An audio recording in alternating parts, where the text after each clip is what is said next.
I think we should make some drinks for each other. I've got 2 drinks ready for you. I've got 2 drinks ready for you. Let's go to the All kitchen. right, let's do it.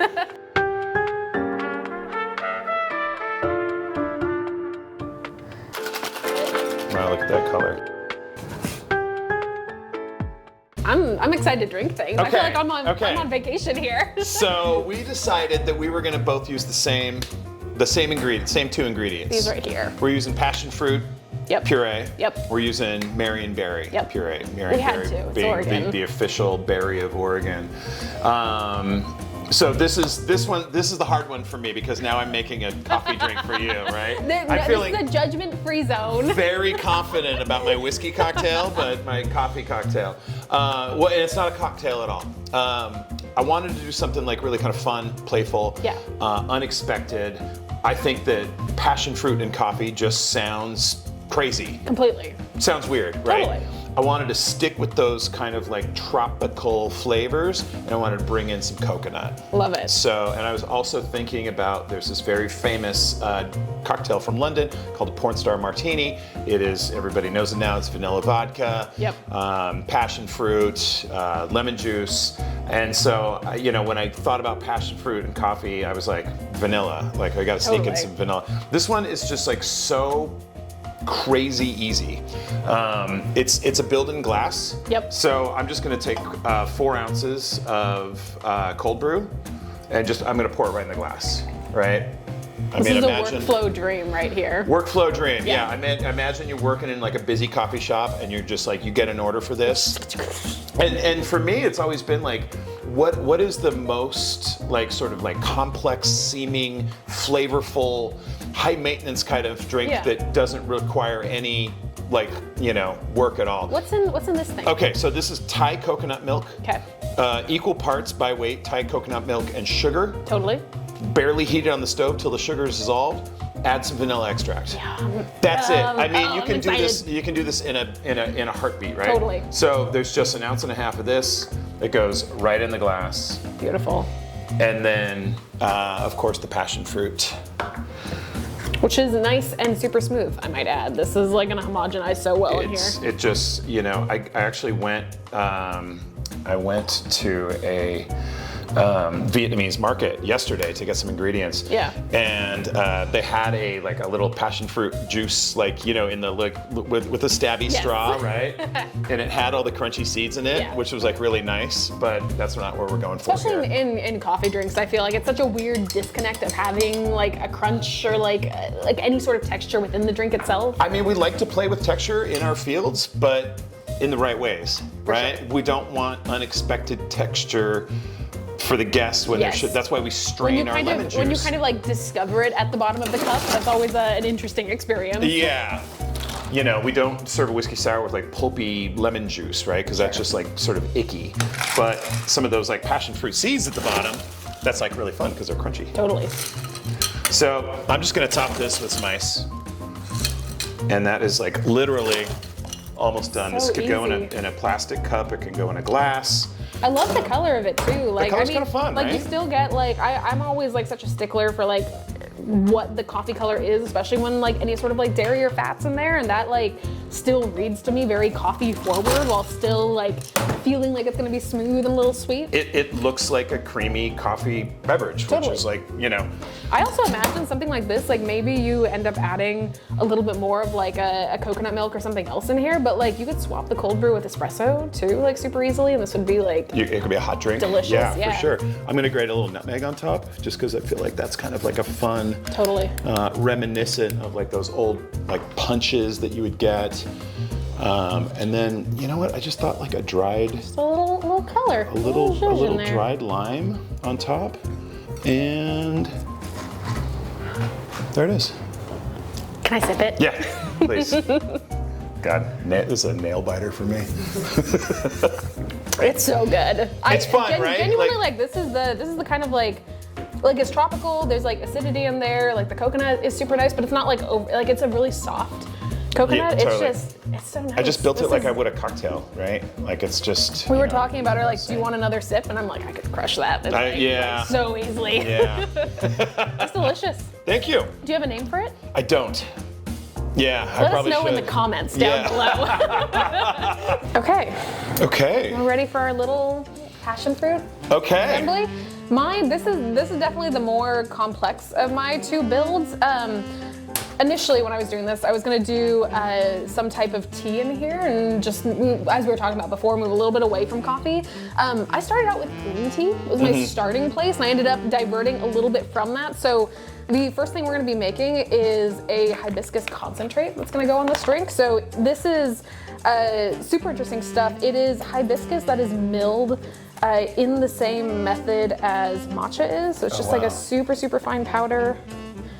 And we're actually going to be making it like exactly like we do matcha. So I'm And that's usually kind of like stone ground, right? Yeah, so it's stone ground. And I know someone is probably going to tell me in the comments, but hibiscus is not technically a tea. This is hibiscus flower that is all ground up, so it's a tisane. Tisane. Yeah, Tisane. it's not a tea, but functionally, like within a cafe, we would probably categorize this under teas. Yeah, we drink them as teas, we call them Herbal sort teas. of herbal teas. Yeah, totally.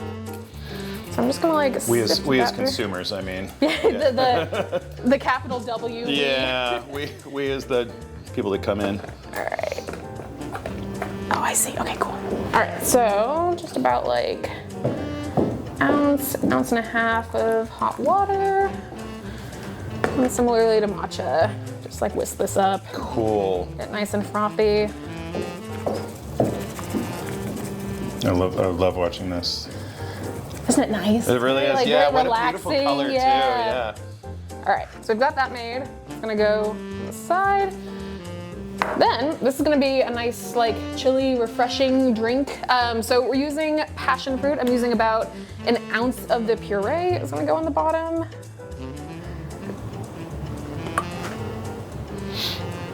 And then for my other kind of odd ingredient, but I feel like it works really well here, especially with the hibiscus, we're actually using tomato water. Get out of here. I was making tomato water yesterday. What is tomato water? So tomato water is super easy to make. Blended or pureed tomatoes, and then just put them through a couple of coffee filters until it runs pretty clear. Oh my God, I can already I can smell it Yeah, from you here. can smell it Wow. from here. We're only using a half ounce of this, but it's got a really nice acidity.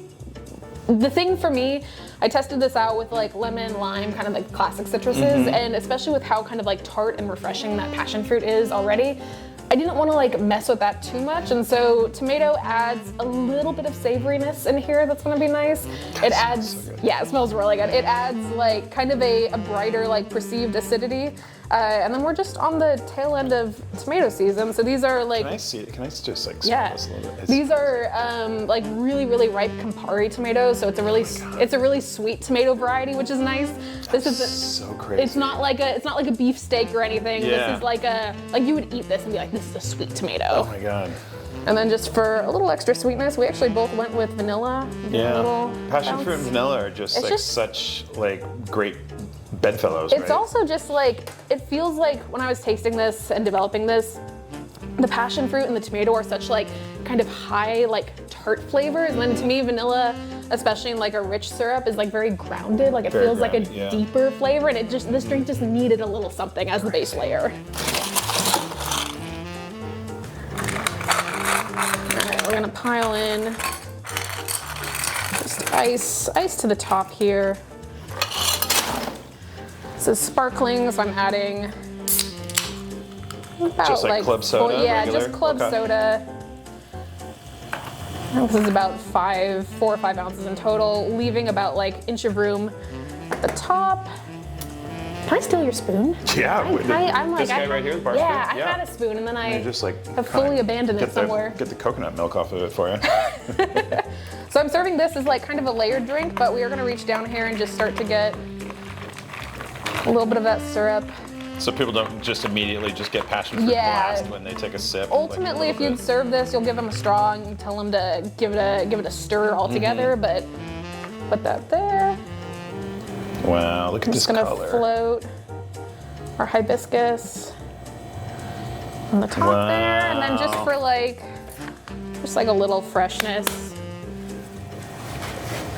This drink is all about colors. This is all about colors, Yeah. yeah. And then we'll give them a little straw as well. That's beautiful. This is passion on the vine.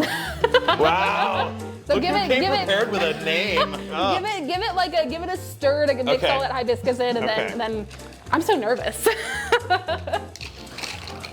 I'm so impressed already. This is So nerve-wracking to like hand your beverage to someone like Yeah. sight unseen. Like as a bartender, like my mint julep, I always like to You just just kind of mash like it in just there. mash Yeah, it in you there go a for little that. bit. Wow. I gotta try it. That was too. completely insane. That is not what I was. That is really unexpected and just, yeah, wow. It's punchy It's and so bright, good. and like the hibiscus is like really berry-like. It's really berry-like. In my brain, it like tastes like the Marionberry, kind of weirdly enough. You don't get a ton of tomato in there. Like you're not No. actually like. But you can feel the acid coming through. Yeah. Like it's right there, like just almost mid-palate. I love acidity often to a fault, and so like this is probably on like the higher end of like what I would. Like this is like kind of like the max that I would probably put on a menu, like acidity In terms of wise. acidity, yeah. But this is like my dream like level of just like it makes your mouth tingle a little bit, and it's a fun one. Yeah, it's funny, like all of that acidity that you brought in plays in such a different way with the soda. Yeah. Like it's like a full palate experience. Like it's not just up front. Completely. Yeah. that You is also insane. you can layer on like matcha on this would be delicious. Like you can kind of put like whatever you want on top of this. It doesn't have to be hibiscus. So that's my version. All right, so like one of my very favorite formulas that I have just like always loved working with in bars, drinking, I think it's just one of the most perfect cocktail formulas, the sour. Classic. Right? Always three components. A sour is strong, it's sour, and it's sweet. Love And it. those three things in balance. And you can add egg whites. You can split that sour between, a couple of different, like, say, citrus fruits. You can split the sweet. You can add a little bit bitters. I mean, it's such an extensible formula. You can play with it in literal infinite ways. I mean, we could do a gin sour. We could do bourbon sour. Today we're going to do a bourbon sour. And this is just like just another just super easy, interesting, fun drink that you can bang out really quick. You don't have to be, some sort of like mixologist or whatever. Yeah. Like this is a drink that will elevate your bar program no matter what. I mean, I've put drinks like this on in very simple bar programs and very like high-end elegant programs, and it always just sort of like just hits right. So. One of the things I love in a sour is a little high-proof bourbon. Love it. Especially at this hour of the morning. I was gonna say it's 11 in the Are morning. are we at noon yet? It's what, Wednesday? Yeah, totally. That is the fun thing about this job, right? So just straight up lemon juice. Yep. Right. And of course you can do this a la minute as we're doing here, or we can do it, before shift, before service. Totally. So that's going in there. And then for that sweet, I'm just gonna split the base. Love it. I'm gonna do. In fact, I might just let's see here. I might just use this guy. I'm just gonna do a half ounce of this 2-to-1 simple syrup. Boom, boom, boom. Fun. Half ounce of Marionberry. Marionberry. Oh, yeah. Like we're so prepared that we didn't even take the. The Marionberry was invented at the school I graduated from. That's exactly right. Yeah, Oregon State University in Yeah, what year were we? 1945. Yeah. I think. Yeah. Yeah, so it's been around. Hybrid of. It's a blackberry and raspberry hybrid. I think is the simplest way to like state it, but it's like. I think it's a little bit more complex than that. I think the blackberry they ended up like splitting it from is like a hybrid in and of itself. A little bit sweeter than like a traditional blackberry and like pretty tart and juicy. Like usually Marionberries are like longer and a little bit more oval shaped than blackberries. Yeah. And they're so good. I mean, I've been in Oregon now for 33 years. Every fall rolls around and it's Marionberry. And I am just like all summer long. I have 3 Marionberry pies in my freezer at home. Is this a true fact? It's a I true love fact. this. We've got the the garage freezer. Yeah. Right? And so I just kind of stock up because like, you know, in like around Christmas time, middle of winter when it's just like, I'm just warm dying. pie slice, ice cream. So good, so good. Marion Barry's where to go. Yeah, it's just like, if you're from Oregon, You know. you know. You know. Yeah, if you know, you know. So I'm just gonna shake this up.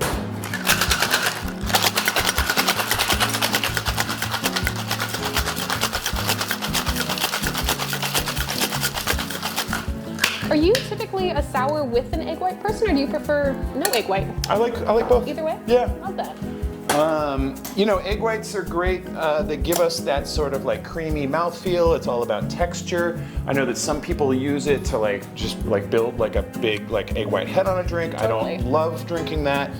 I do like getting that soft kind of creamy texture, but for this, I just really that color want to look at that color, right? Nice. Yeah. Yeah, that's super nice. This is sort of loosely based on a drink that I've been doing for years at my bars called a bourbon renewal. And I think I'm just gonna cut this guy like this and kind of tuck that in there. Beautiful. And that's just a quick little, That's you lovely. know, Marionberry sour, which I think I would probably just call it if I had to. Yeah, I'd order that. Heck yeah. I didn't Absolutely. actually try this at home, so Well, your probably do a skills little served more, you well. a little Yeah. more syrup next time, but yeah. As someone who really likes, I mean, we talked about it earlier, but like the tart, like acid forward drinks, like that's just refreshing and crushable and Just lovely. like, you know, bourbon and berries and bourbon and kind of any Yeah. fruit just go so well together. The color of that's just like gorgeous. Like Yeah, I love the color. totally. Yeah. Yum. Yeah. Okay, so this one is definitely a little bit more like cocktail in style. It's going to be served up. I'm actually going to use cold brew concentrate in this. You can definitely, I like using cold brew concentrate in place of espresso in terms of like flavor intensity within a drink. I have almost always done espresso martinis with cold brew concentrate. It's the way it works. It's honestly like coffee. It's easier, it tastes better.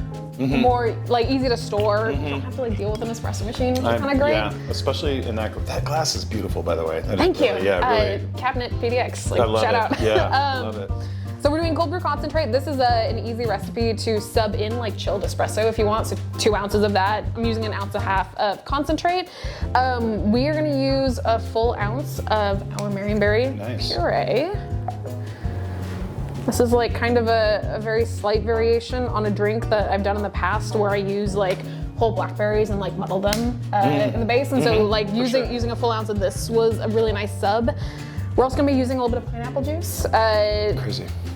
Originally, in like my version of this recipe had like an egg white in it. But the kind of annoying thing with coffee and egg whites is there's so much like fat and oil in the coffee Already. itself. You add an egg white and the head on It's that all drink is head. like Yeah, like, totally. So pineapple juice is like some nice acidity. It like kind of rounds out that tart berry flavor. It's pretty frothy too. But it's Yeah. also pretty frothy. It Yeah. has pineapple juice, has the bromelain enzyme in it, which breaks down proteins and causes drinks to, if you shake them and agitate them, to take on air bubbles pretty well. So you still kind of get that like interesting texture, but with not nearly as much intensity as if you were using a full egg white. Are you going to tell us what that was? Because that's just those like are a secret crazy drops. dropper. Saline solution, this is a 25%, so like just 1 to 4 salt to hot water. I put like saline and salt in like all coffee drinks pretty much. Like all of my coffee syrups get salt in them. It's such a great flavor enhancer, but also like rounds out bitterness. Rounds out bitterness, yeah. And that like, you're adding coffee to drinks, inherently coffee is bitter, which is like a good thing, but you start marrying that with other things, and saline just acts as like a nice little like glue. Well, when you can take the bitterness out of the coffee with a little bit of saline too, like it makes that fruit pop 100%. a little bit more. Yeah. Yeah. It just rounds it all together. I'm using a little bit of bergamot juice. Dang. We're in like the rare season. Where did you find bergamot juice? Amazing. Providor. Wow. If no one has seen them before, these are bergamot oranges. Usually you just see bergamot oil, which is like the key flavor component in Earl Grey tea, but this is what they're actually from, and it's really, really fun when you can get a hold of fresh ones. I'm gonna have to stop by the store after this. Highly Yeah, recommend. for sure. And then lastly, for a little bit of sweetness, I'm like multi-using an ingredient, which I always try to do. 1/2 ounce of our vanilla syrup again. Good. And then My mouth is watering. I'm like looking. this. I feel like when I talk through making cocktails, I'm like, I always forget an ingredient. Yeah, I'm like, yeah, I think yeah, I have everything. You could, of course, dry shake this. With doing a lot of coffee drinks, I just have like handheld milk frothers everywhere. I don't really like dry shaking, and so I just froth everything. Like it's so easy. You can like fully see and control the amount of froth you get on it. Yeah. So I've never been a dry shake guy either. we're just gonna like Oh yeah. zhuzh this up for a second. It's a much nicer milk frother than I. This is my like desert island multi-tool. Like if you stranded me with like one thing, it would be this right here. All right, I'm gonna take a note of this. Grab before we leave. some ice.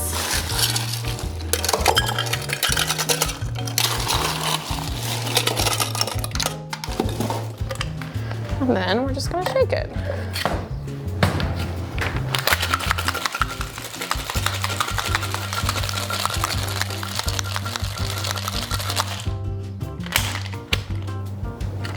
Come on.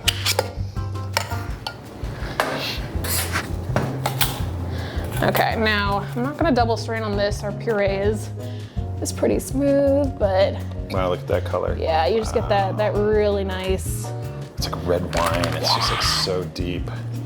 And this foam will set up a little bit more, but it's like that's like a reasonable, Yeah. it's a reasonable amount of froth. Yeah, no, that's amazing. And then I'm just gonna do like a little bit of bergamot oil on the top, just for a little bit of aroma. Wow. And then I'm cheating and I made my twist in advance, so maybe like That's a little beautiful. twist and Ah, there's a little thing. I love it. Get my hands on it. I'm like so excited about this aroma. Oh my God, wow. Bergamots are awesome. So They're fragrant. It's awesome. like, wow. Bergamots, yuzu, and like sudachi are like my citrus of choice if I can get my hands on them. So nervous. Oh, it's so good.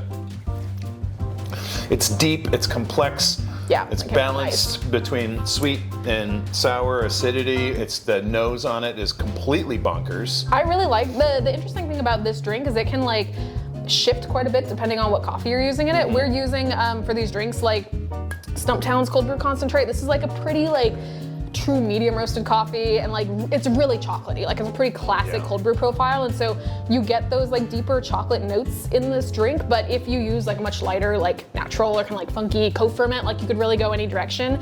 Like you might just dial back the acid a little bit, but the flavor profile will completely change depending on what coffee you put in here. Yeah. That's fun. Oh, this that's one so doesn't. fun. This one doesn't have a name, so this is another like. Ugh. Let us know in the comments down below. It's such a great way to play with seasonality too, because you know we've got these bergamots that are just like super in season right now. Yeah. Now we're Mary bringing in Berry, some- we're like just past it. Like it's kind of Yep. treading. bring kind of that late summer fruit in. And it feels like it could be like a chilly winter drink, but like if I drank this in the summer, like I'd also It's like a really nice enjoy it. bridge between seasons too. Maybe there's your drink name. A Bridge between seasons. Oh, I that's don't know. perfect. Let's go with that. I'm like just like trying this and saying I'm like a float of champagne or something. Oh, you just know? a little bubble on Just- top. Yeah, like, for oh sure, my for God. sure. Well, good Love it. fun. I love it. Delicious drinks today. Yeah. Go team. Go team. Thank you. That was so good.